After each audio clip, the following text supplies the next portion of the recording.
श्री स्वामी समर्थ सर्वांना. तर काल गुरुवार होता, म्हणजे 4 डिसेंबर दत्त जयंती होती. बरेच कामं होते. तर उठल्या उठल्या मी चहा वगैरे घेतला, देवाची घरातल्या देवांची पूजा वगैरे केली. आणि इकडे पौर्णिमा आहे मार्गशीर्ष महिन्यातला, म्हणजे या वर्षातला शेवटचा पौर्णिमा आहे, त्यामुळं खूप मोठी साजरी केली जाते. आणि इकडे बघा, दत्त जयंतीनिमित्त स्वामींच्या फोटोला वगैरे डेकोरेशन करायचं काम चाललेलं आहे माझं. आणि इकडे हे उंबराचं जे झाड आहे ते पण कुंडीमध्ये आणून लावलेलं आहे. तर हे डेकोरेशन कसं वाटते तुम्हाला तेही मला कमेंटमध्ये सांगा. खूप छान असं केलेलं आहे. इकडे अर्णव रांगोळ वगैरे काढत आहे.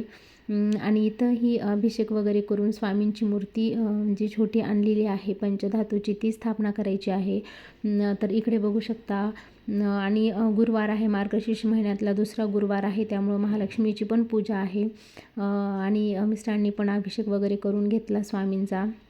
दही दुधाचा पंचामृताचा केलेला आहे. आणि अशी छान अशी मूर्ती विराजमान आम्ही इथे केलेली आहे.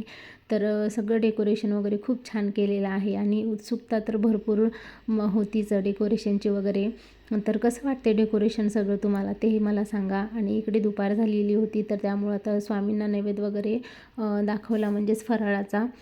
आणि इकडे स्वामी लक्ष्मीची पूजा वगैरे मी वाचून वगैरे घेतलेली आहे. जी महालक्ष्मीची व्रताची कहाणी आहे ते वाचून झालेलं आहे माझं.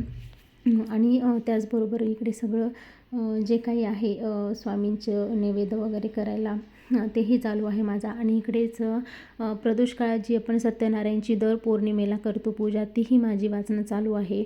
आणि आता अर्थात थोड्या वेळात संपेलच ती. आणि इकडे आता थोड्या वेळातच आमची दत्ताची जे जन्माची आहे ते आरती वगैरे होणार आहे.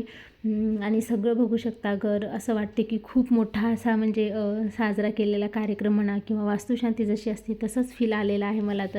तर खूप छान पद्धतीने स्वामींचं डेकोरेशन केलं म्हणा, किंवा स्वामींची मूर्तीची. आणि आज दत्त जयंती आहे, त्यामुळं जे उंबऱ्याचं झाड आहे त्याला खूप महत्त्व आहे. इकडे बघा, आरती वगैरे चालू आहे. मोठ्या मुलांनी आरती वगैरे केली. तर खूप छान. बरेच आमच्या सोसायटीमधल्या बायका वगैरे त्या पण आलेल्या आरतीला वगैरे, प्रसादासाठी, प्रसादासाठी त्यांना बोलवलेलं. तिथून आम्ही संध्याकाळी स्वामींच्या मठात गेलो होतो. तर तिथली तुम्ही गर्दी बघू शकता. खूप अफाट अशी, जवळपास 5,000 ते 6,000 लोक होते, एवढी गर्दी. आणि इथं जे सुरू होतं ते मार्गदर्शन सुरू होतं. स्वामी ज्यांना स्वामी सेवा घ्यायची आहे त्यांच्याबद्दल मार्गदर्शन सुरू होतं. तिथेही स्वामी सत्यनारायणची पूजा केली होती. पौर्णिमा असल्यामुळं इकडे केळीचं वाटप सुरू आहे. भरपूर अशी प्रसाद आलेला आहे. आणि इथंच हे उंबराचं जे फेऱ्याचं, काल औदुंबराचं झाड होतं त्याला फेऱ्या मारायच्या होत्या, म्हणजेच प्रदक्षिणा. आणि इथेच हे आता उद्या महाप्रसादाचा म्हणजे शुक्रवारी पारायणाची सांगता आहे. आणि इथंच हे पारायण वगैरे झालेलं आहे. तर असा संपला दिवस. तुम्ही कशी साजरी केली मला नक्की कमेंटमध्ये सांगा. भेटू.